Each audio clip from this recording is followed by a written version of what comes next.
já naquela direção do que o títulozinho aqui está dizendo. E muitas vezes lhe leva ao erro, tá bom? Um erro, porque você já vai com a mente preparada para ver aquilo ali. Na realidade, não era nada daquilo que o texto estava querendo falar. Então, amados, nós vamos começar, são 15 horas e 1 minuto, nós vamos louvar a Deus, exaltar o Senhor essa tarde, exaltar o seu nome, porque Ele nos concedeu esse tempo para estarmos aqui, para estarmos nós conversando um pouco, tá? E aí eu busco a participação de cada um de vocês. Salmo 37 é um salmo um pouquinho mais comprido, né? São 40 versículos, mas é um texto muito cheio de bênçãos para a gente extrair, ok? Davi é um homem segundo o coração de Deus. Davi compôs muitos salmos, né? Então, nós vamos observar algumas características na vida de Davi que traz para nós assim riquezas grandiosas. Amém? Shalom, Reginaldo Baruch. Que o Eterno me abençoe, meu querido. Amém? Que o Eterno possa nos abençoar nesse momento. Pedimos a Ti, ó Pai, em nome de Yeshua, Senhor, compreensão, revelação, fala ao coração dos Teus filhos que aqui se encontram. Pai, que Tu possa atrair aqueles que estão hoje precisando, ó Deus, de uma palavra de cura. Em o nome de Yeshua. Amém. Às vezes a gente sente, porque percebemos que temos pessoas que estão sofrendo hoje. Estão sofrendo, pessoas que estão passando por depressão, pessoas que estão passando por pânico, pessoas que estão passando por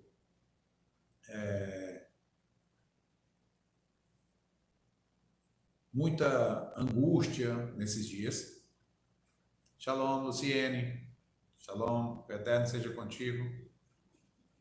E, gente, às vezes a gente percebe, essas pessoas buscam, não tem nada, algumas ligações que aparecem nessa hora. Então, assim, deixa eu trabalhar uma coisa aqui.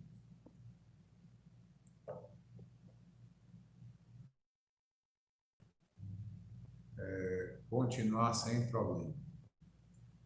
Então, amados, o que acontece?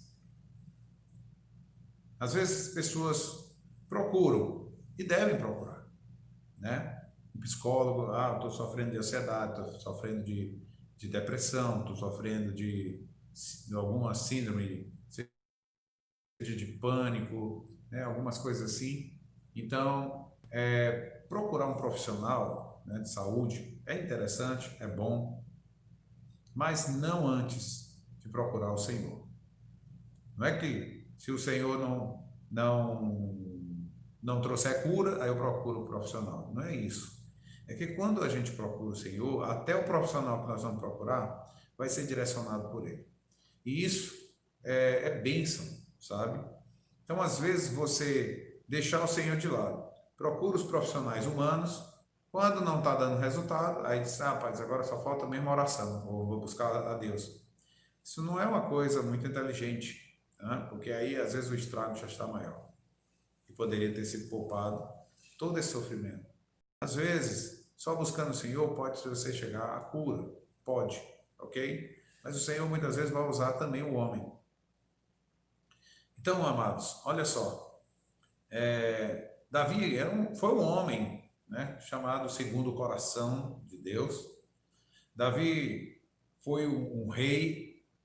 E não podemos pensar que Davi foi um rei perfeito, que nunca errou, né? Que nunca pecou. Não, nós sabemos que Davi errou, que Davi pecou, mas sabemos que Davi também, ó Deus olhando, fez uma promessa para Davi, que do descendente de Davi, e queridos, a gente tem que entender que Deus, quando Ele chama um homem e diz, olha, do teu descendente, ou a partir de ti, é uma premiação que ele está dando por alguma coisa que aquele homem fez. Nós tivemos há pouco tempo o estudo da porção de Pinhas. Né? Pinhas, por ter zelo pelas coisas de Deus, ultrapassou uma lança naquele momento do pecado de Israel, né? Um dos líderes, e a partir dali o Eterno aplacou a ira, toda aquela praga que estava vindo e disse, Pinhas é zeloso como eu. e eu faço com ele agora uma aliança de Shalom. E, na verdade, a partir dele, né, todos os sacerdotes vão vir da família dele. Então, assim, nós vamos olhar para Davi agora, e de Davi ele recebe uma promessa grandiosa. Davi, o cetro não se arredará de Judá, já estava sendo falado, mas de Davi é de um descendente teu, né, que será o Mashiach. Então, isso foi uma premiação para Davi. Agora, o que Davi tinha que agradava tanto a Deus? Não é? O que a gente pode imaginar? Davi foi um homem do que mais criou salmos, cânticos, né? Dentro numa liturgia, né, de um serviço, nós oramos e cantamos muitos salmos, grande parte deles de Davi. E então a gente observa como o exaltar a Deus, como cantar ao Senhor, como nos alegrar no Senhor, como sermos gratos a Deus, isso traz para nós algo que é a alegria do Senhor também ver isso, e uma premiação de bênção sobre nós devido a isso. Então, esses dias ontem, eu até brinquei com o nosso irmão Bruno que toca aqui com a gente. Eu estava vendo um médico que acompanha aqui, que é de Sobral, né, Dayan Siebra, e Dayan colocou ontem mesmo, tinha 40 minutos que ele tinha colocado aquele vídeo, falando sobre a importância da música. E aí ele falando, olha, não é uma coisa que eu estou chutando, os neurocientistas, eles fizeram análise, né, com aqueles eletrodos que eles põem na cabeça da pessoa e começam a examinar, né, parte do cérebro. Então ele pede para você ler algo, você está lendo, você vê uma parte do cérebro lá que acende.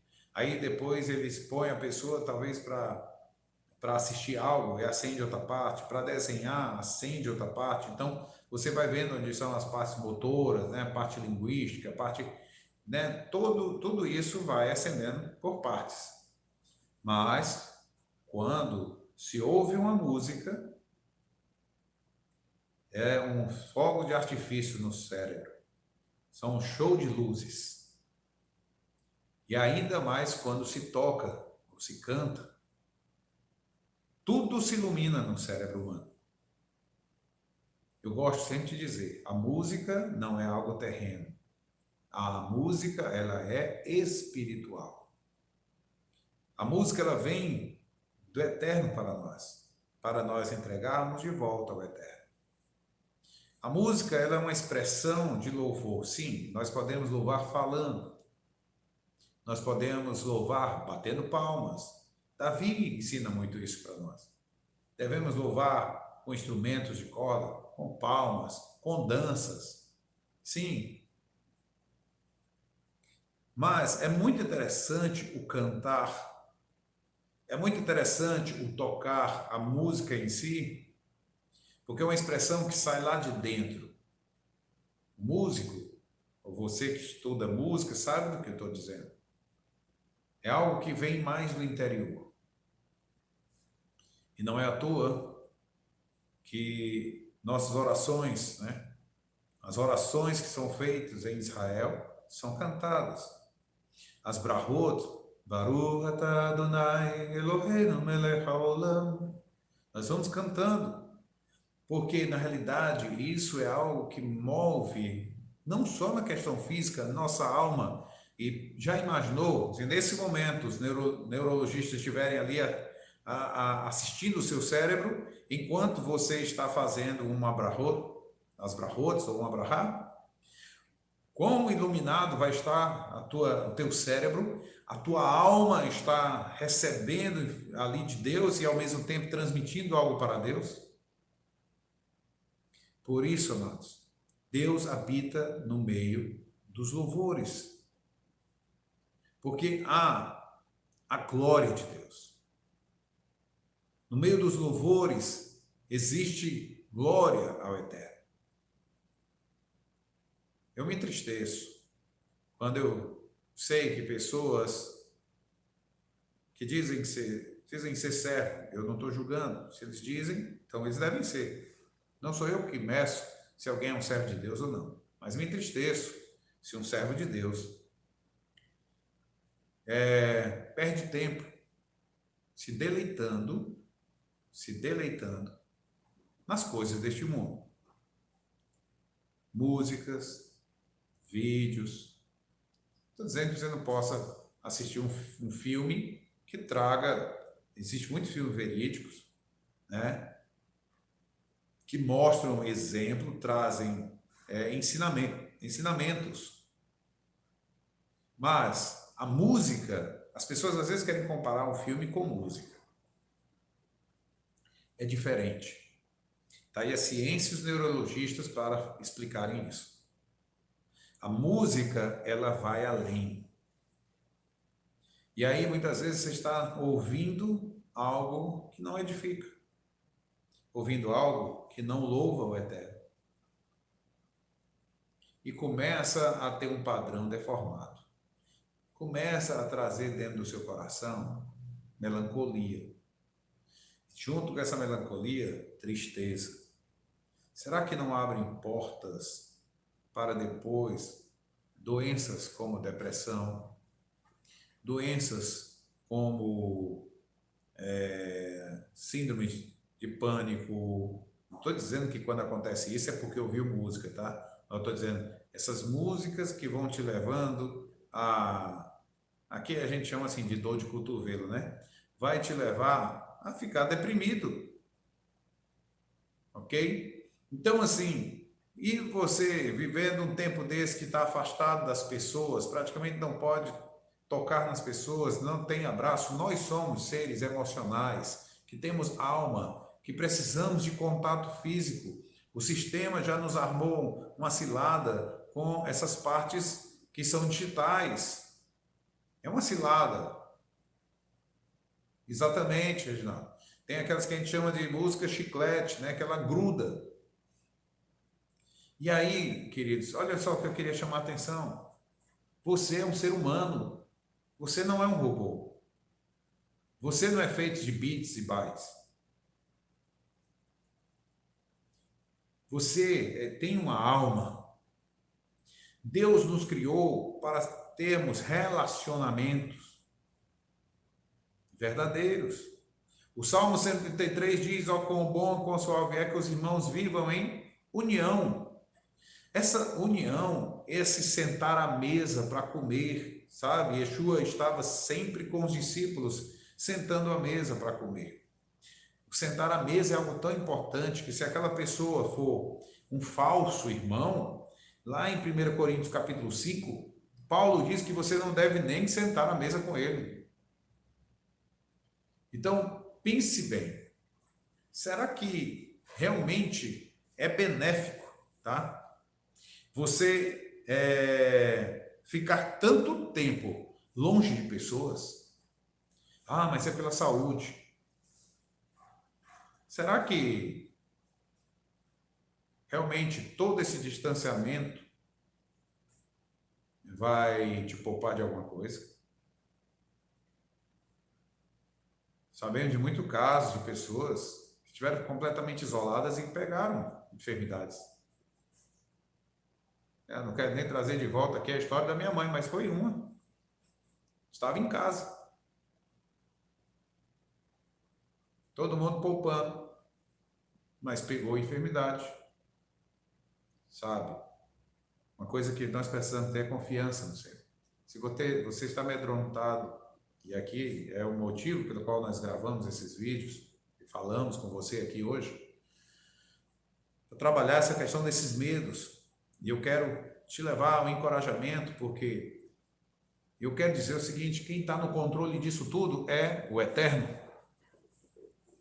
O Eterno está no controle disso tudo. O Eterno é quem nos dá a vida, é quem tira a vida. Ele disse isso em sua Torá. Eu dou a vida, eu tiro a vida. Eu estive agora no final de semana, nesse Passou, em uma praia, aqui perto do Beach Park. E eu fazia tempo que eu estava querendo ir ali numa barraca, né, de um homem que foi, assim, quando eu trabalhava com fotografia, eu ia lá para fotografar e fiz alguns trabalhos para ele, né? Eu, o Alisson, nós fizemos alguns serviços, fizemos serviço do menu da barraca dele, né? Fizemos umas fotos panorâmicas, fizemos um cartaz para a entrada da barraca desse homem. E eu queria levar meus filhos lá, uma barraca muito boa, o mar lá em frente é bem limpo, o mar bem plano, e chamado Barraca do Tadeu. E aí domingo eu fui para lá, né? E cheguei, todo dono da parada, e procurei por ele lá, né? E aí, o Tadeu está por aqui? E aí recebi a triste notícia. O Tadeu, mês passado, faleceu.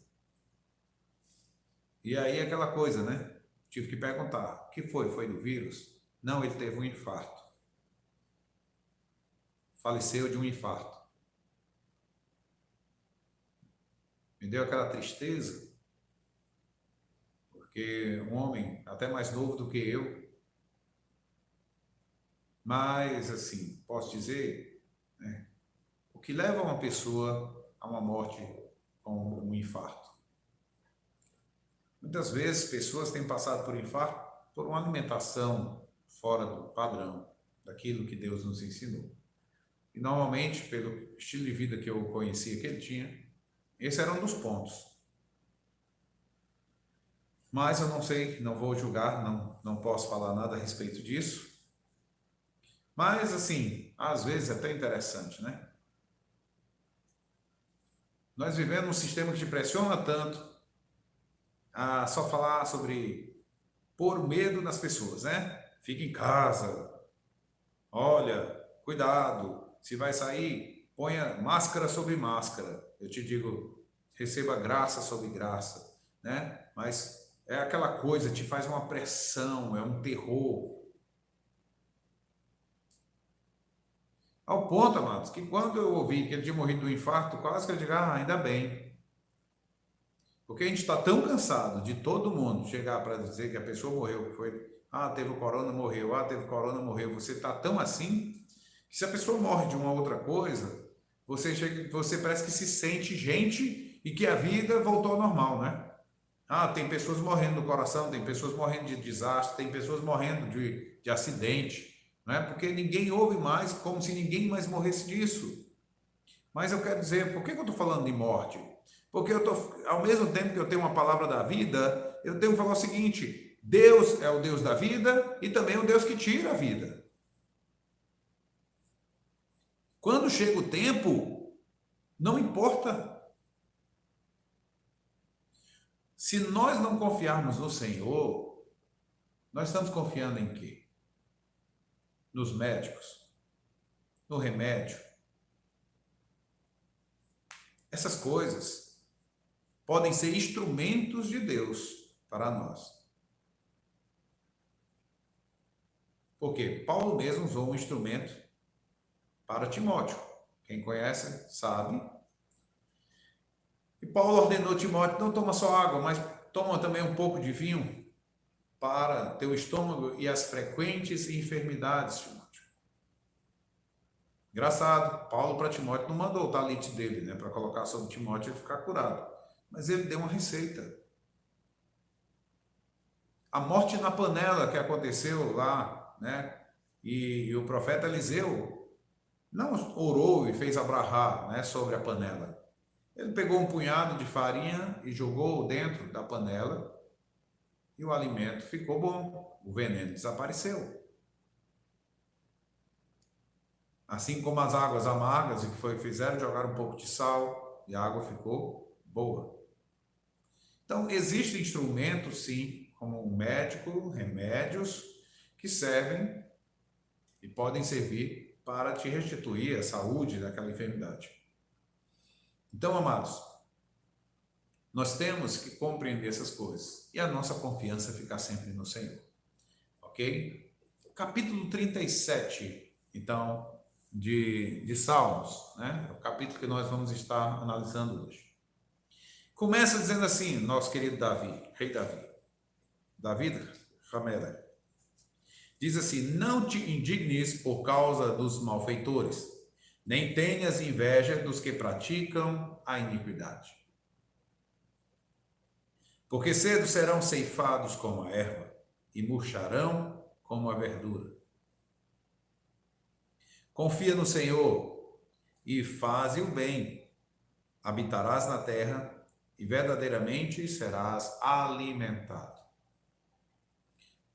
Vamos lá. Tem um salmo que é feito por Asaf, e Asaf está sentindo inveja dos homens da iníquo, vou dizer assim. E ele dizendo: por que os ímpios prosperam? E eu que estou servindo a ti, não vejo essa prosperidade. E ele começa ali, primeiro, reclamando isso diante de Deus. E aí depois ele para, né, na metade do salmo, ele começa a dizer: Senhor, mas quando eu entrei nos teus átrios, eu vi o fim deles. Então, não inveja a prosperidade dos ímpios, dos que praticam iniquidade, o estilo de vida deles. Não inveja. Eles serão ceifados, tá? Como a erva, e murcharão como a verdura. Mas o Senhor nos ensina que nós, se confiamos nele, né? Davi traz essa palavra aqui do Senhor: confia no Senhor e faz o bem, habitarás na terra e verdadeiramente serás alimentado. Porque Shalom, Marcos. Deus abençoe, meu querido. Raquel Sobreira também. Deus eterno te abençoe. Olha só. Habitarás na terra e verdadeiramente serás alimentado. Eu acho muito interessante quando nós encontramos salmos que diz assim: os justos herdarão a terra. Os salvos, né? Os justos, os santos herdarão a terra. E aqui nós vemos de novo, né? Quem é que é tirado? Quem é que é retirado da terra? São os ímpios, são os homens que praticam iniquidade. E eu sei que, às vezes, eu já choquei pessoas, tem vídeos meus, tem no Face, tem em alguns cantos aí, né, que a gente colocou: crente não vai morar no céu, né? Me lembro assim que eu comecei a falar sobre isso, um tempo lá atrás, chocou muita gente.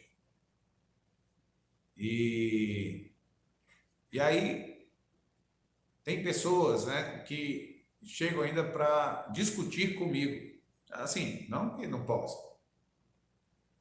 Pode discutir, pode trazer, mas é discutir sem a Bíblia. Aí eu não gosto, sabe?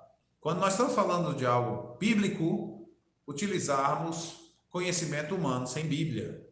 Discutir sem Bíblia, para mim, é perca de tempo, já que se estamos falando de Bíblia. Se nós estivermos falando de agricultura, então vamos lá procurar materiais de agricultura, né? Se formos falar de música, um instrumento musical, vamos procurar alguma coisa também deste material para a gente falar a respeito.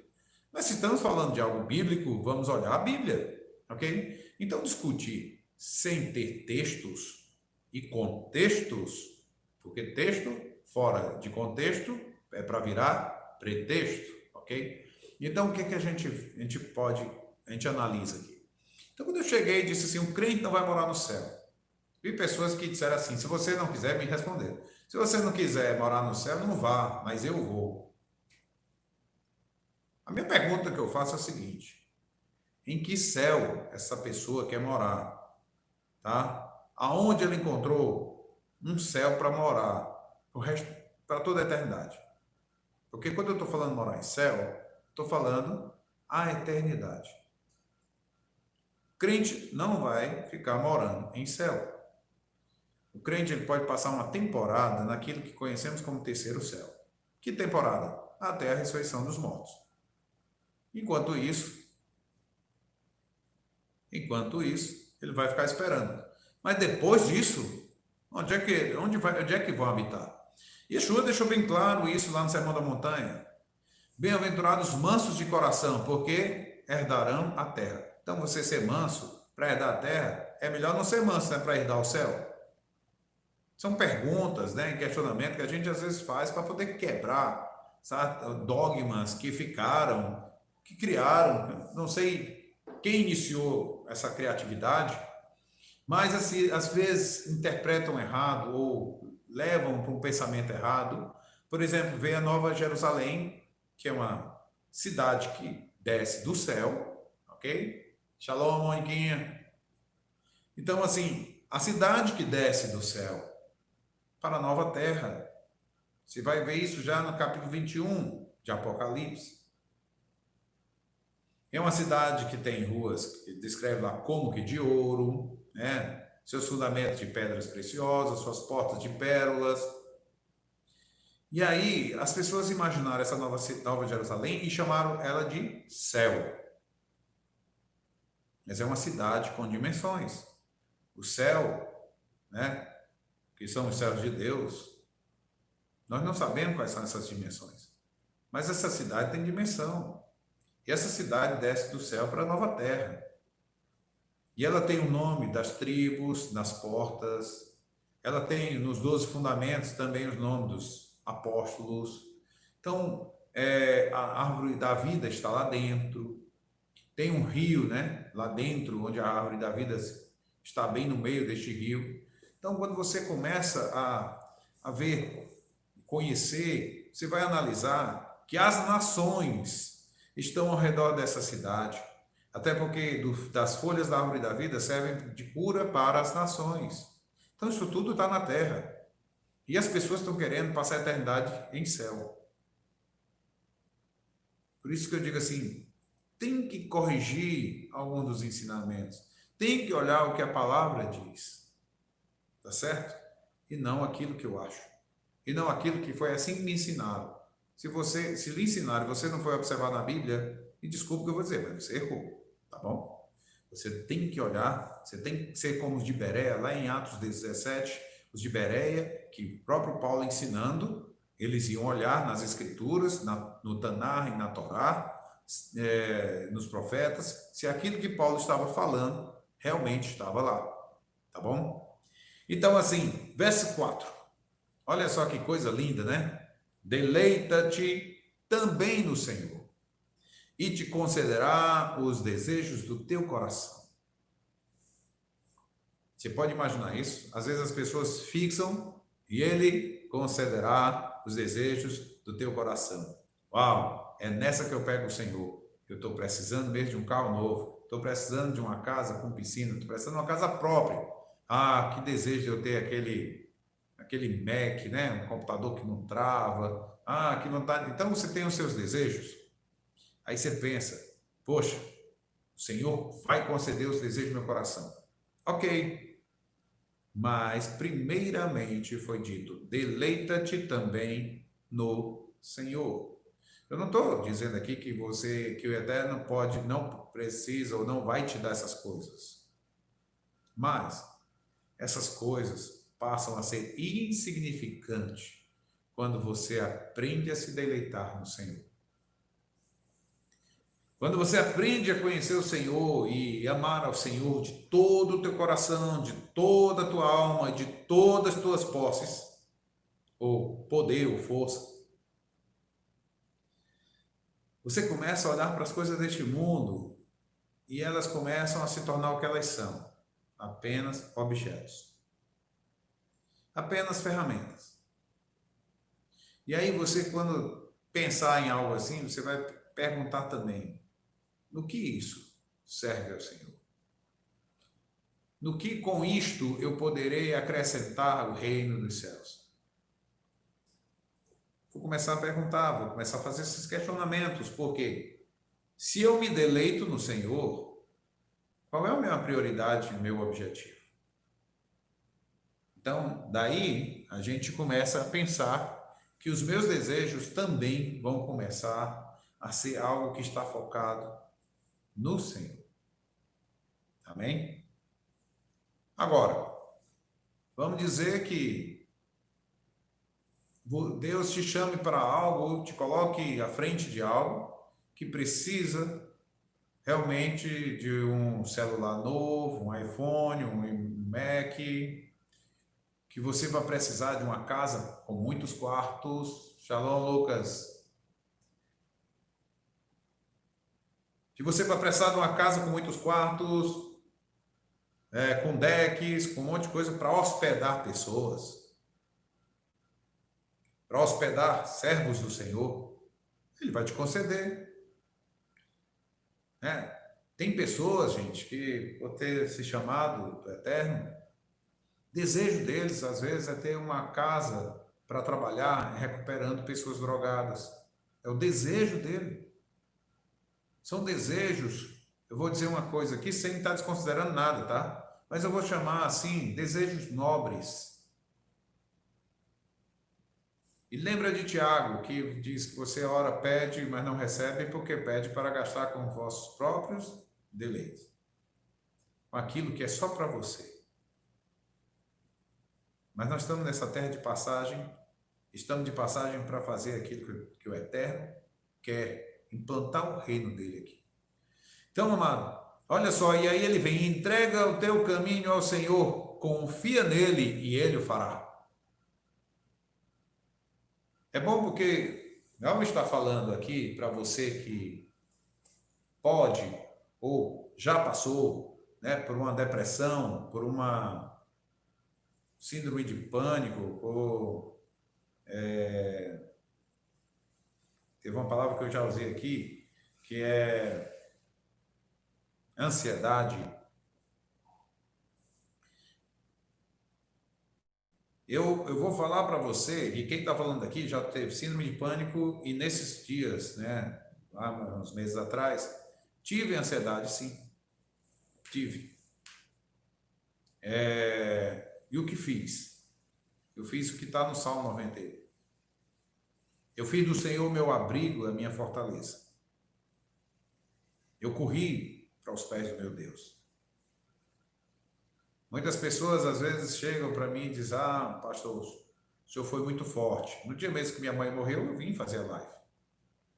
Mas é porque ao mesmo tempo que há sentimento, também há razão.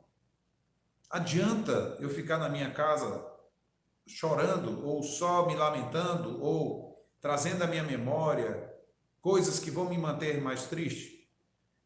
Eu já tinha chorado, eu já tinha sentido, e posso dizer, amado, infelizmente, nosso corpo continua ainda sentindo reflexos disso. Mas não é por causa disso que nós vamos parar. Isso não é questão de força em mim. Pelo contrário, isso é questão de fraqueza em mim. E aí Paulo disse: quando eu estou fraco, aí é que eu estou forte. Então, na verdade, é o momento em que eu reconheço que eu preciso do Senhor. Que eu tenho que correr para o Senhor, eu não posso correr para os meus lamentos, eu não posso correr para um quarto escuro, eu não posso correr para um momento e me fechar e dizer: ah, coitado que sou, e vou ficar nisso. Não, é aí onde a minha confiança tem que começar agora a prevalecer. Eu sei para onde ela foi, a quem ela serviu, eu sei quando, ou quer dizer, eu sei o que acontecerá quando o Mashiach chegar. Eu estarei me reencontrando, e se eu partir, me encontrarei antes, mas depois nos reencontraremos em ressurreição. Nós temos já uma grande notícia, umas boas novas para contar. E aí eu não posso me entristecer. Eu posso chorar, eu posso sentir saudades, eu sinto saudade. Ontem eu estava montando algo no computador e aí me deparei com algumas fotos da minha mãe, alguns trabalhos até que eu tive que botar no Face em relação à partida dela, né? E aquilo ali me comoveu, me trouxe assim aquela saudade, sabe? Aquela coisa dentro de mim. E eu fiquei imaginando, e sempre, né? A gente pode ter feito algo um dia, eu estava conversando com Deus: Senhor, porque ela foi, eu não pude estar com ela durante esse tempo, né, de separação que houve, do negócio da própria de hospitalizar, você não tem acesso mais à pessoa, aquilo. Mas o Senhor começou a me trazer tempos, né? Naquele mesmo momento, tempos, ele disse, começou a me mostrar, né? Não quero me gabar, éramos 9 filhos, então somos 8 hoje. Mas as terças-feiras, né? O Senhor estava falando comigo, é algo pessoal. Mas o Senhor estava me confortando, né? E dizendo, nas terças-feiras que ela ensinava a palavra aqui, como eu faço no primeiro dia da semana, texto, capítulo a capítulo, e ela vinha aqui ler. Quem é que fazia o louvor? Quase ninguém aparecia, né, do pessoal. Então eu vinha para acompanhar, para cantar desde as minhas primeiras notas musicais em um violão, que a Peniel na época eu tinha um lugar, um salão alugado lá na Teresa Cristina, lá no centro, que eu me lembro, naquelas épocas, se eu não me engano, era na quinta-feira, e eu ia para lá, e eu me lembro uma vez que eu cheguei, e eu tinha aprendido 3 notas do violão, né? Ré, Sol e Lá.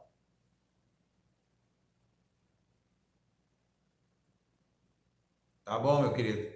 Vá na bênção na sua viagem. Bendito seja ao ir e ao retornar, em nome de Jesus. E aí o que aconteceu? Eu aprendi 3 notas, Ré, Sol e Lá. Pronto. Cheguei lá, não apareceu ninguém para tocar. Aí a mamãe virou para mim e disse assim: louve você. Tudo bem. Peguei, louvar não cantando. Graças a Deus, eu tive que vencer muito minha timidez. Tinha alguém que ia cantar. Não me lembro quem. Mas eu peguei a guitarra e com aquelas 3 notas eu consegui fazer todos os cânticos que prestavam naquela noite. E então sempre eu estava ali no apoio, sempre eu estava ali ajudando, sempre eu queria estar agradando. E o Eterno foi me trazendo isso à memória. E assim, eu comecei a me alegrar, né, em ver, realmente não pude ali para estar dizendo um até logo, até logo mais. Porque eu creio que o nosso Mashiach está chegando. Eu espero não ter que passar pela... Shalom, Natália. Eu espero não ter que passar pela sepultura. Eu espero olhar e ver o meu Senhor abrindo os céus para entrar. Espero poder ver estes que partiram ressuscitando. É o que eu espero. Mas não posso dizer que será assim. Mas é uma esperança. Mas essa esperança me fortalece. E é no Senhor, porque é promessa do Senhor.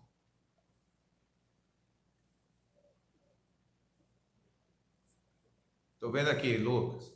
Fazer bolo quando nos via, fazer fubá. Exatamente, Lucas. É isso, sabe? Então, assim, nós temos que confiar. Esse texto que ele diz, confia. Confia no Senhor. Confia nele e ele o fará. Entrega teu caminho ao Senhor. Agora eu falo aqui na forma para aqueles que têm empresa, que muitas vezes pode se preocupar com toda essa turbulência que está acontecendo no mundo. Assim que isso começou a acontecer, sabe o que me veio na mente? O nosso eterno Deus é quem nos provê todas as coisas. Israel era escravo no Egito. Moisés chega e acaba quase com todo o Egito ali, né? Vou dizer Moisés, porque na verdade ele foi na ordenança do Eterno, foi saraiva de fogo, foi praga, morreu animais, aquela coisa toda dos egípcios. E quando eles estão para sair, o que o Eterno diz? Vão lá na casa dos egípcios, peçam a eles ouro, peçam a eles riquezas. E o povo de Israel foi. E tirou aquele despojo todinho do Egito. Aí você olha para o mundo hoje, muitas empresas fechando, infelizmente, não nos alegramos disso. Comércio balançando, mas sabe o que é que acontece? O dinheiro está circulando. E eu tenho pedido a Deus, e eu tenho orado a Deus, por aqueles que são empregados e os que são empresários aqui. Que esse dinheiro que circule venha para a mão dos seus filhos. Porque Deus é fiel, é Ele quem nos sustenta. E aí, graças a Deus, eu tenho ouvido muitos testemunhos. A Luciana do Wesley está aqui, foram eles que me contaram. Esses meses, eles conseguiram faturar muito mais do que antes da pandemia. Hoje eu estava falando com o nosso querido irmão Castelo de Xeramubi, né? E ele estava dizendo que, olha, eu tive que trabalhar por 3. Ele é empresário também. Nós temos a nossa irmã Vinícius e Priscila. Priscila disse que eu precisaria de uma outra quarentena para contar tantos testemunhos, pastor.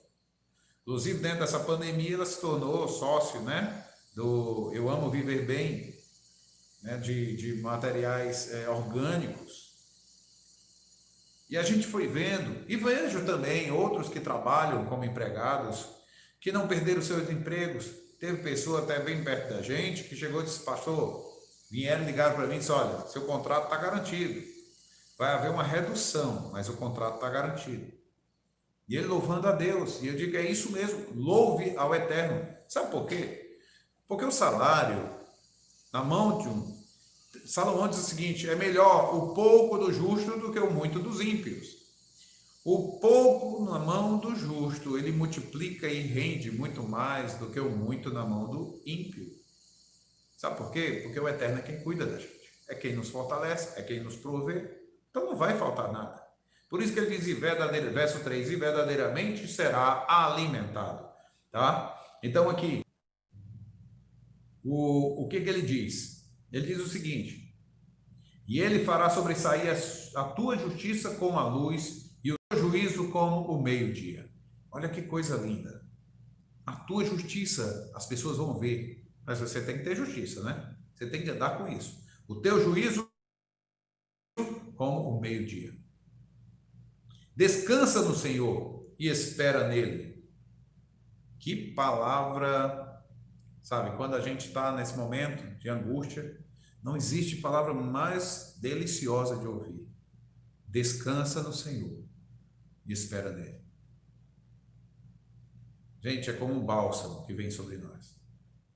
Não te indignes por causa daqueles que prospera em seu caminho, por causa do homem que executa astutos intentos. Deixa a ira e abandona o furor. Não te indignes de forma alguma para fazer o mal.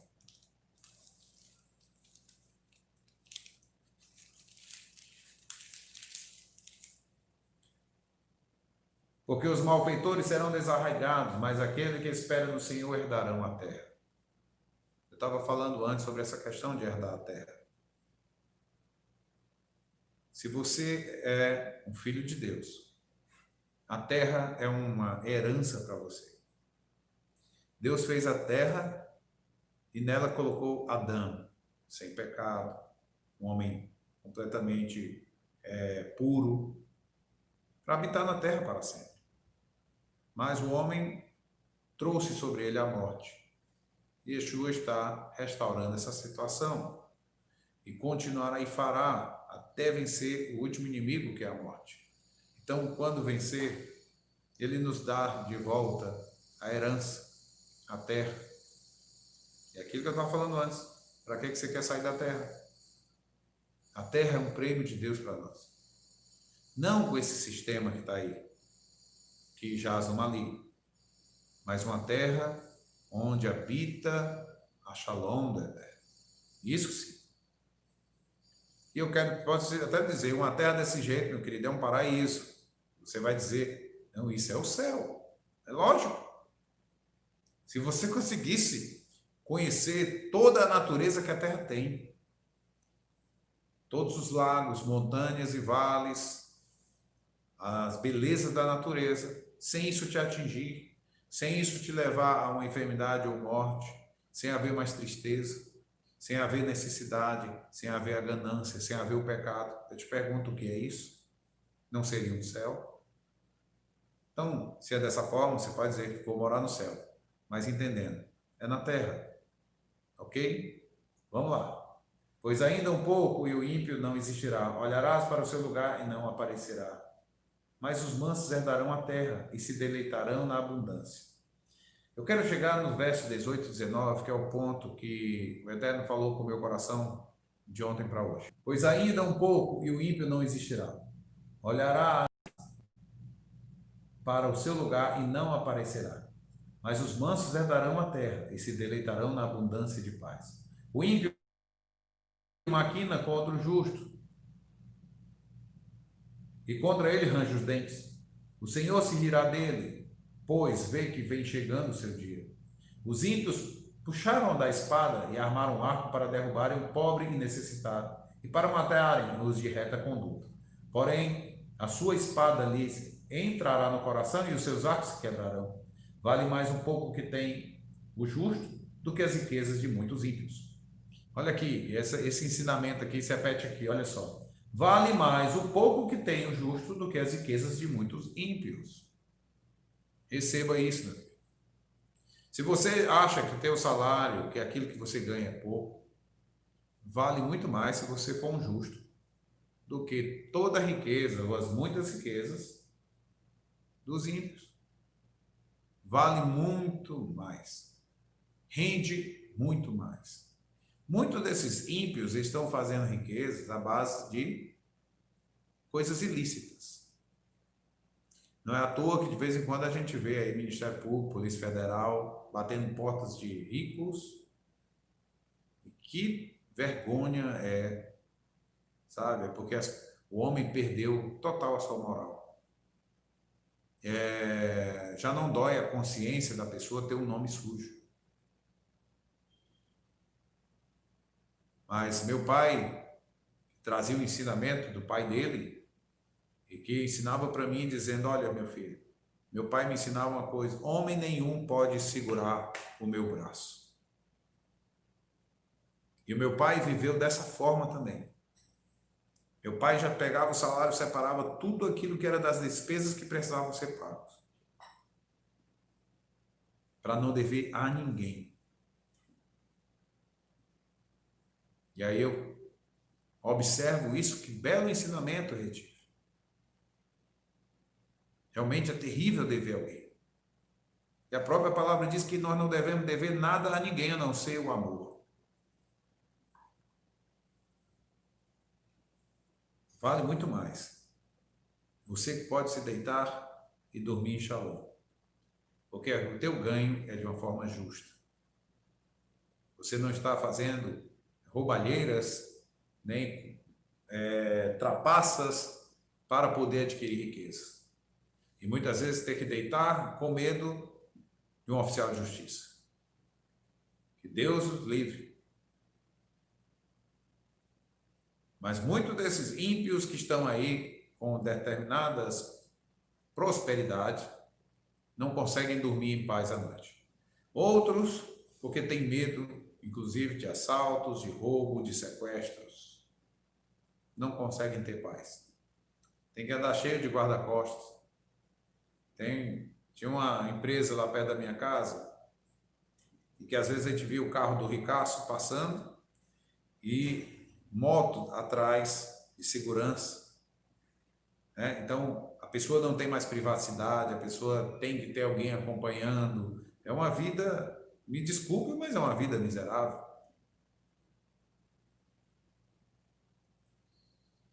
Muitos desses que ficaram com dívidas para poder tentar riqueza, acho que muitas vezes ao olhar alguém de uma baixa renda, mas que está ali com a família feliz, sorrindo no jantar, comendo coisas simples, mas ele deve olhar e sentir assim, ou inveja. Está ali feliz, não tem dívida nenhuma, e vai viver seus 100 anos, enquanto eu, com tudo isso aqui, não sei se chego aos 70 sem ter um infarto por causa de tanto terror, pânico, né? Se é que ainda é um homem de moral. Porque quando não tem moral, né, perdeu mesmo, enriquece de forma ilícita, tá mesmo sabendo, pai, se prender, prendeu, bota os advogados, aquela coisa, contando com a justiça que existe, sabe? Então, assim, tem pessoas hoje dessa forma. Mas nós estamos vendo que Davi está ensinando aqui algo que Salomão aprendeu muito bem, ok? Que o pouco do justo vale mais do que as riquezas do ímpio. 17. Pois o braço dos ímpios se quebrarão, mas o Senhor sustém os justos. E agora está chegando no texto aqui. O Senhor conhece os dias dos retos, e a sua herança permanecerá para sempre. 19, para a gente travar aqui nesses 3 textos, né? Não serão envergonhados nos dias maus, e nos dias de fome se fartarão. Então, analisa agora esse verso 17, 18, 19, tá? Que são textos que vieram para mim nesses dias. Vieram do Senhor mesmo. Pois o braço dos ímpios se quebrarão, mas o Senhor sustém os justos. Quem é o justo? Quem são esses que recebem esse título de Sadik? Você já deve ter lido na Brit Hadashah, lá no Novo Testamento, sobre determinados nomes, né, que diz fulano o justo. Lá em Israel, eles têm esse título, né, para algumas pessoas, sim. E às vezes a gente vê pessoas, né, um judeu falando com outro fulano é um tzadik. Pela maneira dele viver, dele se portar, de ser uma pessoa que está elevada. Quando eu digo elevada, os valores dela não estão presos a essas coisas terrenas.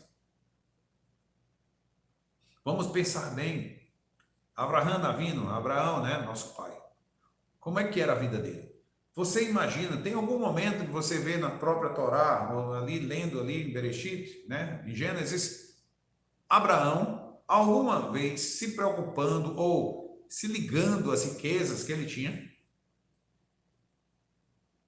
Isaac foi uma pessoa também que teve muita riqueza.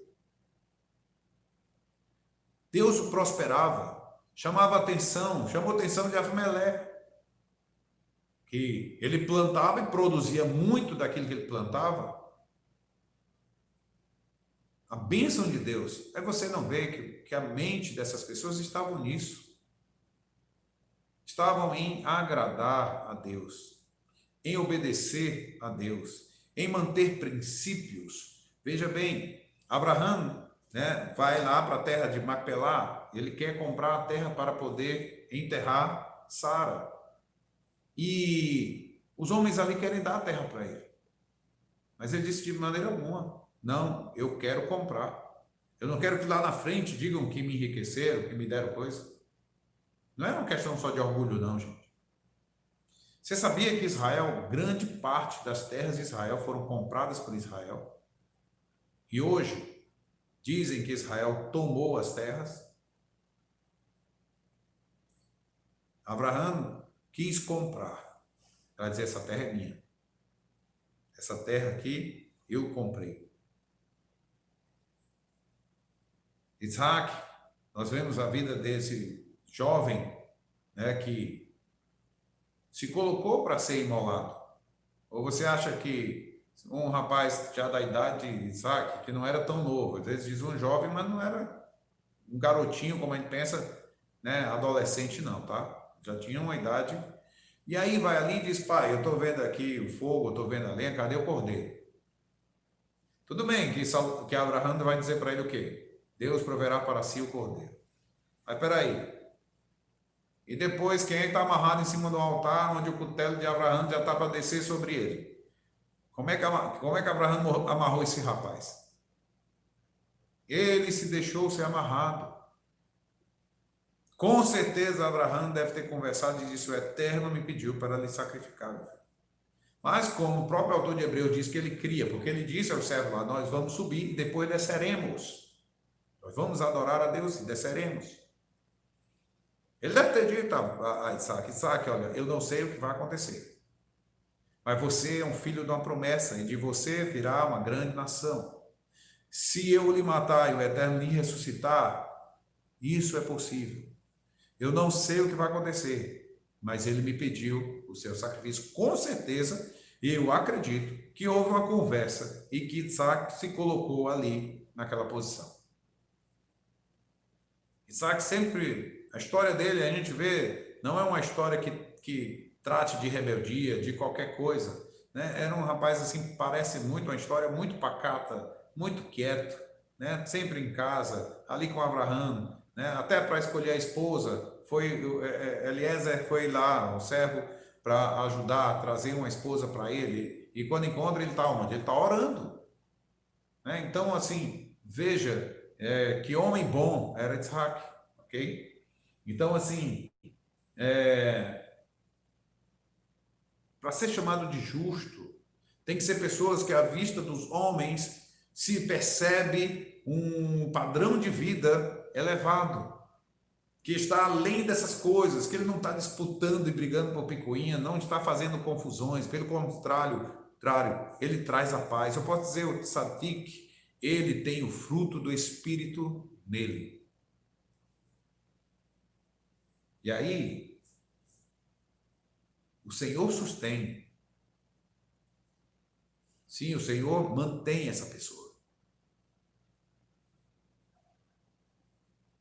Verso 18: o Senhor conhece os dias dos retos e a sua herança permanecerá para sempre. Ele não perde a sua herança. Além de ser uma herança durável. Por quê? Eu vou voltar aqui nos versos anteriores. Ele falou várias vezes, né? Os mansos herdarão a terra, né? Aqueles que esperam no Senhor, no verso 9, herdarão a terra. Herança. Eles vão ter herança. As belezas da terra, aquilo que Deus deu para o homem, né? Poder viver uma vida de shalom, ter uma vida de um reinado nessa terra. E aí, quando a gente lê ali já nos finais ali de Apocalipse, ou qualquer profeta, quando ele está falando exatamente encerrando essa vida boa que a terra vai dar para o homem, não haverá mais choro, não haverá mais tristeza, não haverá mais lamento, não haverá mais separação, não haverá mais uma falsa comunhão, não haverá mais guerra, não haverá mais morte, não haverá mais dor. O que haverá para você, querido, é uma terra que produz para ti, em que você planta e nasce. Alguém entre vocês aí podem responder, meus queridos? Vocês estão muito calados, né? Eu gosto de participação. Alguém aqui já plantou algum vegetal, alguma plantinha, né? Principalmente de alimento, por exemplo. Na casa da minha mãe, lá do meu pai também, eu plantava milho. Vem quando eu pegava uns milhozinhos, botava lá no quintal e aguava e ficava naquela expectativa. Alguém já fez isso? Plantou feijão, pelo menos, da escola, né? Naquele trabalho da escola, bota o feijãozinho no algodãozinho e fica esperando o feijão crescer, nascer? Alguém já fez isso? Me respondam aí no chat, pelo amor de Deus. Alguém? Eu fiz isso, né? Com milho. E aí, quando começava a brotar aquele pezinho de milho, eu olhava para aquilo, me dava uma alegria, uma felicidade. E aí eu regava, e aquele pé de milho ia crescendo, crescendo, crescendo, crescendo. E chegava a um determinado tamanho, começava a aparecer as espigazinhas. Que alegria era aquela. Vou dizer aqui, me desculpa a comparação, mas parece um bichinho de estimação. Você fica assim, com tanta alegria naquilo, de cuidado, de querer, né, de agradar, de manter vivo, não deixar morrer, não deixar murchar. E você quer ver o fruto nascer. Essa alegria, né, na terra depois que veio a morte, daí você vê o Eterno dizer para Adão: do suor do teu rosto comerás, da terra produzirá agora espinhos e abrolhos. Dá para entender que antes não havia essa dificuldade. que era plantar e no tempo ver tudo nascer, colhendo, né, com grande alegria. A própria palavra diz isso, que aquele que com choro ele planta, com alegria ceifarão. Então, assim, se você já plantou, se você já plantou um milhozinho, quer que seja, né? Ou, eita, eu estava perdendo aqui muita gente boa, né? Que entrou. A Ana Maria, que eu não saudei, Shalom, a Cora, Shalom, Éden, Shalom, meu querido. É porque estava parado aqui o chat. A Edna, Shalom, Dione, Shalom, Dione. Tenda de Davi, Shalom, você que está aí.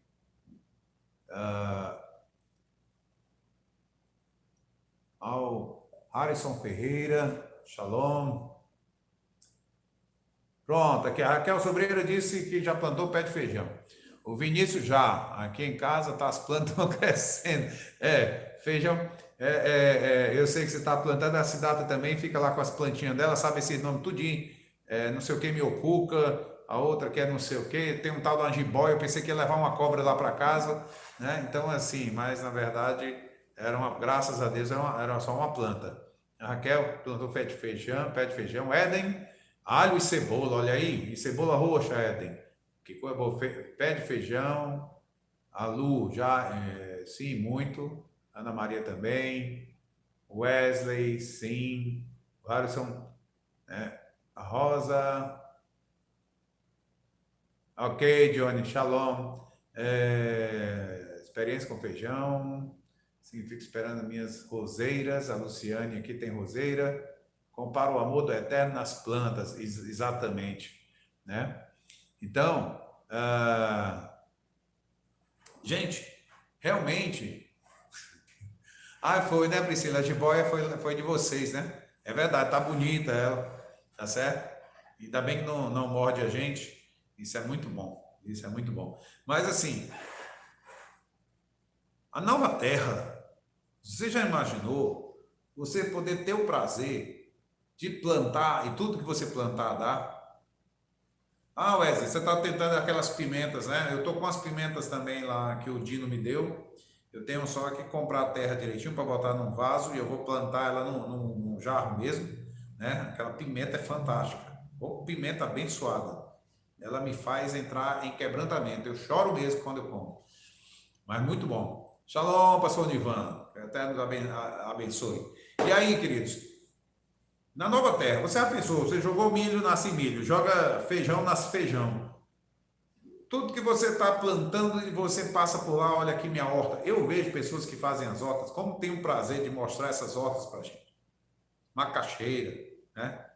E, também outro negócio muito bom que a gente usa, que é super saudável. Esqueci. Rabanete, todo esse negócio aí da terra é bom demais. E fruteiras também. É quebrantamento, viu? Você chora, né? Nem que não queira com aquela pimenta. E as roseiras, as mulheres estão falando aqui de roseira. Olha, as rosas, né? As flores do campo, aquelas que têm perfumes, sabe, gente? Laranjeira. Alguém já esteve perto de uma laranjeira quando ela começa a ficar florida? Meu Deus, que coisa cheirosa é aquela. Eu matuto, né? De cidade. Eles quebrantam mesmo. Eu matuto, né? De cidade. Eu estava lá em Orlando, né? Na Flórida, na casa do pastor Eltomir. E lá na casa do pastor Eltomir tem uma. Lá tinha no quintal dele uma laranjeira. Eu estava sentado perto de lá e deu vento e a laranjeira estava florida. E aí, daqui a pouco, que cheiro bom é esse aqui? É sabão o amaciante, é? Aí o pastor Eltomir, não, é da laranjeira, que está toda florida. Gente, era aquele cheiro assim de amaciante, sei lá, aquele cheiro gostoso, perfumado. Enchia o ar ali, no ar livre, né? Nós estávamos fora de casa, mas aquele perfume da laranjeira, Meu pai, eu nunca tinha assistido algo tão gostoso. E eu fiquei imaginando. E aí eu trago a memória também, muitas vezes, né? Meus pais do Maranhão, minha avó do Maranhão. E às vezes eu ia para lá. E eu me lembro quando criança, nos levaram para entrar na mata mesmo, né? A gente foi com um caminhão e entramos numa mata. E dentro daquela mata, a mata tem um perfume, gente. Um cheiro adocicado, gostoso das plantas, dos frutos. É algo que, para mim, se eu sentir novamente, eu ligo com aquele perfume de lá, né? Então, assim, é muito gostoso o cheiro da mata. Uma essência da natureza que não dá para a gente traduzir aqui, né? Então, eu gostava, sempre que eu ia ali para o Maranhão, para Caxias, eu tenho o esposo do meu primo, do Arildo, que mora nos Estados Unidos, ele lá em Caxias, ele vai de vez em quando à mata, né? Ele diz que vai para caçar, ele leva uma espingarda e tudo.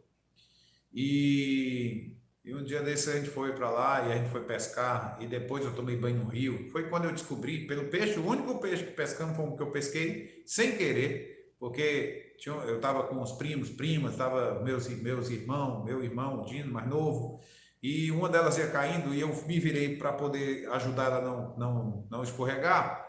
E no que eu me virei, eu puxei a linha. No que eu puxei a linha, prendi o peixe. Porque eu botava carne no anzol, jogava, os bichos devoravam bem rapidinho. E eu puxava e olhava aquilo, que coisa estranha. Botava e jogava de novo e não pegava nada. Mas nessa de soquear, eu puxei e peguei o peixe. Quando eu cheguei na casa do meu primo, a minha prima, a esposa dele, olhou para o peixe e disse, ah, vocês pescaram piranha. Aí eu olhei para a cara desse sujeito, né, que me levou para lá, me viu tomar banho no rio, fez essa marmota todinha e depois eu estava pescando piranha, tomei banho no rio com piranha. Aí eu olhei para ele assim, mais miserável, podia ter morrido se eu tivesse com algum ferimento. Não, não tem perigo não. Tá bom. Mas assim, essas são as aventuras de você estar numa mata, ok? Tomar banho em rios totalmente que você não conhece o procedimento, né? E outros que eram águas cristalinas que a gente tomava banho, tinha águas cristalinas. Então, você viver dentro de um lugar assim, ou passar por um lugar assim, você pode começar a imaginar uma nova terra onde o homem pode conviver com a natureza e sem danificar essa natureza, e a natureza tem uma vida como ela nunca teve, ou pelo menos nós nunca vimos. Por quê? A palavra de Deus diz que a natureza aguarda com ardente expectativa a manifestação dos filhos de Deus. Você pode entender o que é que a natureza está aguardando? Então, assim, quando a gente entra num lugar desse, a gente pode observar a bênção que é a herança que Deus está nos dando, além da vida eterna, além de podermos não ter doença, não ter nada dessas coisas, né? A gente poder viver numa terra que tudo coopera. E vamos lembrar bem, de vez em quando dá uma passeada com o Mashiach. Mashiach está passando por aquela terra que você está lá. Ó, Yeshua está aí, uau, vou correr lá, vou dar um abraço nele, né? E quando você diz assim, ah, eu vou ficar grudado. Eu já estou pensando aqui, depois de algumas eternidades e eternidades, tá certo? Porque, lógico, a primeira eternidade, eu vou estar muito agarrado com o Mashiach. Aí depois da segunda eternidade, eu dizer assim, Senhor, eu vou ficar 100 metros ali de ti, mas eu vou ficar de olho em ti, porque eu não quero perder esse tempo. Então, assim, depois da terceira, quarta, quinta eternidade, eu não sei, eu acho que eu vou estar em algum lugar fazendo alguma coisa. Quando eu souber que ele está passando por lá, eu corro, vou dar um abraço nele, depois eu volto, talvez, para o meu serviço. Então, mais ou menos assim. Mas pensar nisso tudo é coisa que você pode pensar, meu querido, não é ficção, é realidade. É isso que a palavra está prometendo para nós. Se eu tenho essa esperança, eu tenho motivo de sobra de ficar alegre. Eu tenho motivo de sobra para cantar, para ter show de luzes no meu cérebro, se alguém botasse aqui um capacete para poder examinar como é que estão as funções de tanto cantar, de tanto louvar, de tanto agradecer ao Eterno. Porque a vida aqui, 80 anos, 90 anos, beleza, bom demais. Mas melhor ainda é o Olam Rabá, é a era vindoura, é o tempo do Mashiach, o tempo milenar do Mashiach, é o tempo em que nós vamos ressuscitar, né? Olha só como as coisas se encaixam. Eu quero terminar com um texto lá em Apocalipse. O Senhor conhece os dias dos retos e a sua herança permanecerá para sempre. E o verso 19: não serão envergonhados nos dias maus. Você está vivendo o dia mau, meu querido? Esses dias são dias maus. Vai dizer que não é? São dias maus. Mas nos dias maus, nós não seremos envergonhados. E nos dias de fome, se fartarão. Se fartarão com eu amo viver bem. Se fartarão com alimentos não transgênicos. Se fartarão com alimentos. Isso é que é bom, sabia? O Senhor nos faz nós nos fartarmos, mas não é de coisa de qualidade ruim. Nós nos fartaremos de alimentos orgânicos. Cara, isso é quase isso, Vinícius. Não, mas é porque, gente, é muito estranho, né, não? Já pensou você dizer isso na Nova Terra? Na Nova Terra vai ter alimento orgânico. Ah, lá no Éden, quando Deus criou alimento orgânico. Ah, essa folha que você está comendo é orgânica. Isso, para mim, é muito estranho. A que ponto chegamos de dizermos que uma folha é orgânica? Na verdade, era para dizer inorgânica as que não prestam. Porque a natural é para ser orgânica. É a mesma coisa que uma vez um amigo meu, isso mesmo, todo alimento deveria ser orgânico, né? Então, o que é fora disso é que deveria receber um título, né? Tipo, um irmão nosso, né? Uma vez, vendo um dos primeiros rabinos que nós tivemos contato com ele, que foi o nosso querido rabino Mário Moreno. E o Mário Moreno, ele falou algo, né, lá na congregação e disse o seguinte: não existe igreja pentecostal. Pronto, né? Esse meu irmão, ele era muito desses irmãozinho assim, meio penteca. E aí ele chegou e disse assim: não existe igreja pentecostal.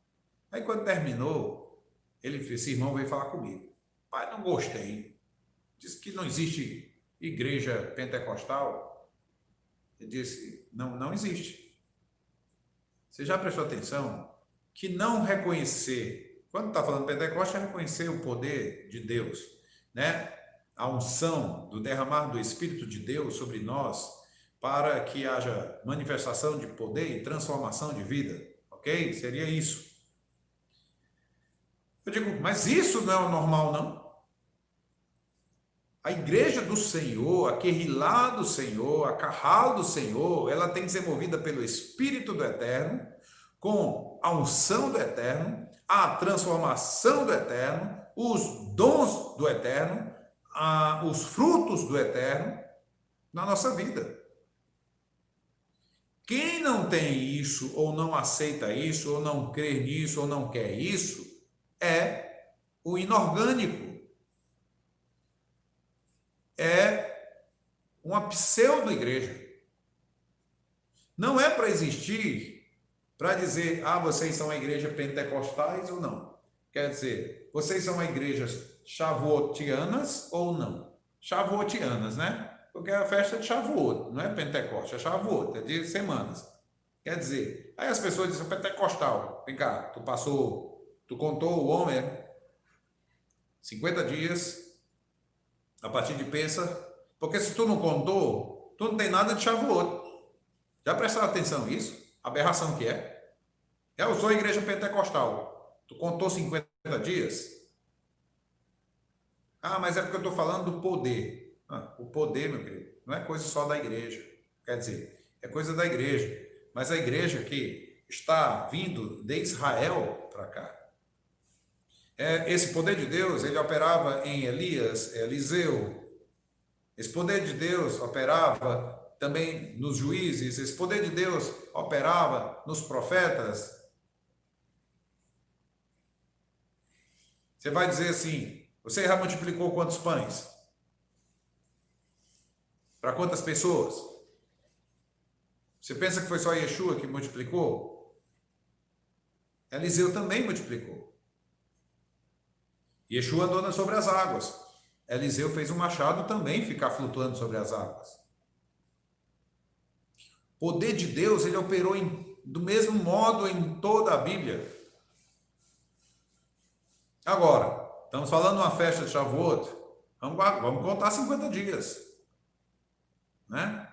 Então, assim, quando ele falou isso, o irmão já entendeu que ele estava contra o poder de Deus. Eu digo, não, ele está contra se determinar, porque a verdadeira Kahal do Eterno, a verdadeira Kehilá do Eterno, ela é movida pelo poder do Eterno, e isso não tem que ter nomenclatura. Então, assim, eu só estou dizendo, hoje o tema é esse, né? Você compra coisa orgânica, mas eu quero dizer assim, a que ponto chegamos? Que aquilo que não é orgânico, ou pelo menos é infectado, né? Foi modificado, foi transgenizado, né? Hoje é como se fosse natural, fosse o normal. E aí, se você quer comer algo saudável, você compra orgânico. Mas isso reverte no Olam Rabá. Isso vai mudar, na verdade, já na chegada de Yeshua. Porque vai acabar essa história aí de inorgânicos. Yeshua vai fazer da terra brotar aquilo que a terra merece. A natureza vai voltar a brotar aquilo que é vida. Amém? Então, amados, veja só. Apocalipse, para a gente encerrar hoje a nossa live, Apocalipse 2:11. Muito obrigado pela hoje a presença de todos vocês, viu? É muito bom a participação de cada um dos meus irmãos aqui participando, aqueles que já plantaram alguma coisa, quem não plantou, meu querido, se atreva, plante alguma coisa e observe como é maravilhoso o sentimento. Aí você está passando por um momento aí de tristeza, de coisa, pega um jarrinho pequenininho, ó, olha na internet como é que planta alguma coisa, o feijãozinho mesmo, né, do colégio. Você vai comer feijão em casa, feijão que você plantou. Então, você faz o seguinte, planta milho, planta feijão, planta tomate, né? Planta tomate. Então, uma tomateirazinha em casa, olha que coisa maravilhosa. Até porque tomate tem uma casca fina e é bom mesmo dele ser orgânico, né?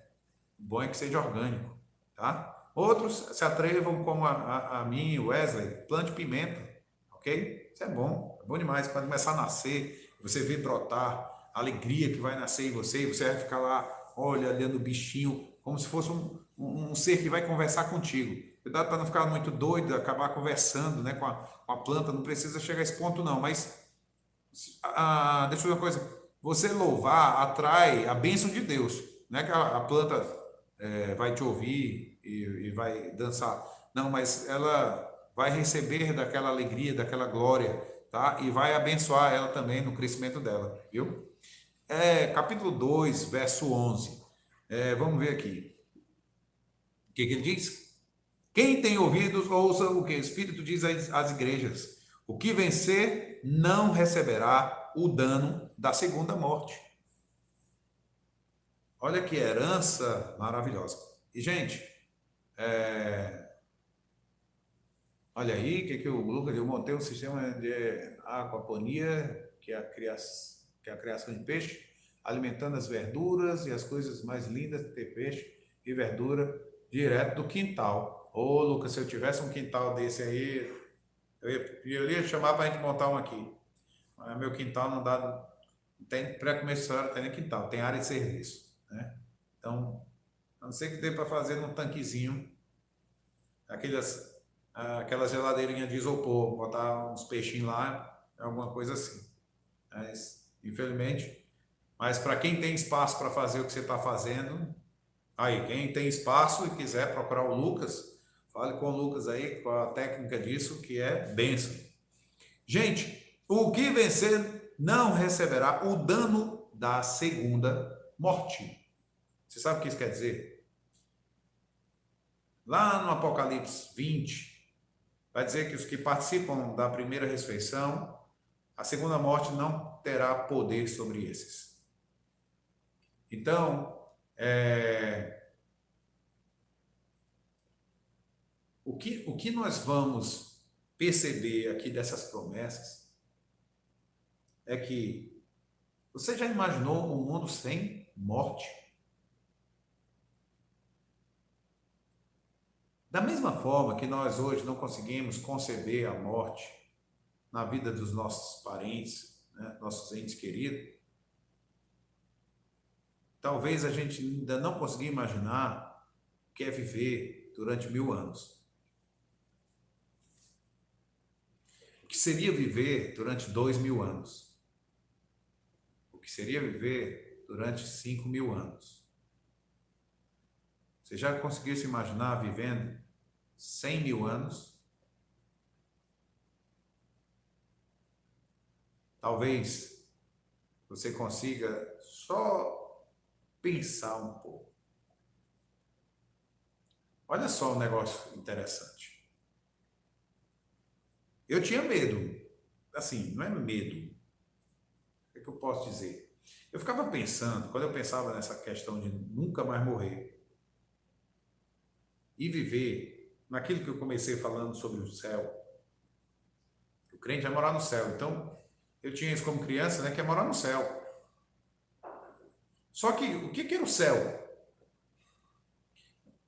Um lugar meio sem fim, infinito, né? E tinha muita luz, muito anjo, talvez muita nuvem, muita fumacinha nos pés, porque era assim que a gente conseguia ver. Aí tinha um lugar que tinha um trono de Deus e que a gente ia ficar lá para sempre, só dizendo assim: glória, glória, glória ao Deus das alturas, né? Santo, santo, santo é o Senhor dos exércitos, e toda a terra está cheia da sua glória. Só que aí é um negócio interessante, toda a terra está cheia da sua glória, se eu estou lá em cima, mas não tem mais terra, porque a gente está tudo morando agora no céu. Aí, aquele negócio de ficar ali, eu ficava assim, impaciente, né? Pessoas que têm, assim, é mais agitada, vixe, eu acho que isso aí doidava a cabeça da pessoa. Mas, por isso que sempre eu fui construindo e tentando buscar alguma coisa, né? Para entender um pouco mais. E aí foi um dia que eu estava reanalisando esses estudos catológicos. Beleza, ainda tinha aquela história de vai de 7 anos para cima, depois desce para a terra, e aquela coisa toda. Até que eu disse, não, peraí, deixa eu analisar isso aqui tudinho. Aí quando eu vi, a gente vai ter uma reunião com o Senhor nos ares, nas nuvens, para descer para a terra. Os que estavam mortos, que estavam exatamente nesse lugar, ressuscitaram. O poder da segunda morte já não tem sobre eles, eles não vão passar o dano da segunda morte. Então vão viver para sempre, são imortais. Meu filho hoje, 4, 5 anos, né, sabe dessa história, vamos viver na Terra imortal, ele já se sente um super-herói. O que acontece? É que aí daí a gente começa a enxergar uma vida na Terra, como eu estava falando aqui, com animais, com plantações, com plantar e colher, com trabalho, porque até então, na maioria das vezes, as pessoas passam para nosso entendimento que o trabalho é um fruto do carro do pecado, porque esqueceram de ler o capítulo 2 de Gênesis, que o homem foi criado para lavrar a terra. E aí, quando eu comecei a somar todas essas informações, fui vendo uma vida dinâmica, e que o meu lavrar a terra, e que o meu trabalhar, e que a minha maneira de me importar com os outros irmãos nessa nova terra, também é uma forma de glorificar o nome do nosso Deus. E que por isso que eu estou dizendo, eu estarei fazendo talvez um trabalho, quando Yeshua estiver passando por ali, e eu poder ir lá, conversar com ele, abraçá-lo, né? E ter esse momento maravilhoso de chamá-lo para sentar e comer, talvez, das hortaliças que eu tenha colhido, e aí a gente ali, na boa, né? Comer, tomar um vinho bom e aquela coisa toda, e depois continuar a vida. Verdade, Cora. Você diz assim, com Deus não é dia de 24 horas. Mas vamos lembrar que estaremos em uma nova terra. A questão de tempo, eu não sei como será, porque assim, depois dessa terra, em que o sol e a lua e os poderes do céu serem abalados, né? E haver, como diz também, do céu ser recolhido como um pergaminho, e tudo isso ter passado, e aí vir novo céu, nova terra. O que é que marcará tempos dessa nova terra, né? Não sei, mas que há tempos e tempos sempre existirão, ok? Porque bem dentro da própria criação, quando não havia ainda sol nem lua, nem um tempo de 24 horas, como você está mesmo dizendo, havia um tempo que houve tarde de amanhã, o dia primeiro, houve tarde de manhã, o dia segundo. Existe uma tarde de manhã, né, para nos colocar dentro de tempos, ok? Se o relógio, o tic-tac, parou dentro do Olam Rabá, também o que eu digo é o seguinte: a vida estará em contínuo, né, existência. Então, assim, tudo que fizermos será para a glória de Deus. Então, é uma vida dinâmica. Já ouvi falar que viveremos com nossas famílias. Não sei se é. Tem uma coisinha aí, Natália. Só se só for para homem que teve uma esposa, uma família. Como é que fica um... Porque, assim, esse foi o questionamento dos saduceus para Yeshua. A mulher casou, o primeiro marido morreu, casou com o segundo marido morreu, o terceiro era uma viúva negra, ela vivia matando o marido, só pode, né? Então, chegou no quinto marido, morreu. Quando ela chegar lá, qual marido é a dela? Entendeu? Então, assim, como é que fica isso? Meu tio, ele tinha uma família, a esposa com a filha foram atropelados e morreram. Foi o período que ele chegou e conheceu a palavra, né? Se tornou um crente e hoje ele tem já uma outra família. Então, assim, qual das duas famílias ele viverá com elas lá? Com as duas? Só com uma? Ou com nenhuma? A questão é entendermos qual é o propósito da nossa vida aqui na Terra. Meu pai e minha mãe, eu chegando lá em cima, me encontrar com eles, descer para a nova terra, ou nessa terra ainda no período milenar, vou beijá-los, vou lembrar do tempo, né, que tivemos. Meus filhos, minha esposa, na verdade, eu não posso, né, aqui bater o martelo, tortar a ponta e dizer assim, ok? Mas uma coisa que a gente já pode imaginar e pensar aqui. Quem nos criou no ventre da nossa mãe? Quem nos deu a vida? A nossa alma só veio existir depois do ventre ou ela já existia?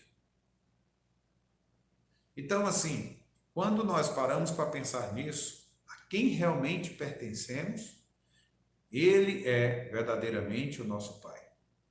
Então, queridos, nós possamos compreender que dentro dessa existência do Olam Rabá, há uma consciência das verdades dessa terra, de quem somos, por que nascemos assim. E aí, isso tudo se completa. Eu posso ter a maior comunhão com a minha esposa, sabendo que teve um propósito dela estar nessa terra comigo, para que outras almas que estavam diante do Eterno pudessem vir à terra em corpos. Então, assim, a gente vai compreendendo muita coisa que na realidade está além daquilo que hoje podemos imaginar. Exatamente. Então, assim, é uma questão de família, que a família temos um pai. Isso sabemos, ok? E o resto, nós teremos obrigações. Estaremos realizando cultos, celebrações, adoração ao nosso Deus, com trabalhos, com serviços. Por isso que até no dia de hoje, ainda assim o culto é chamado de serviço. E as nações trabalhando e tudo isso funcionando de uma maneira plena para o Eterno.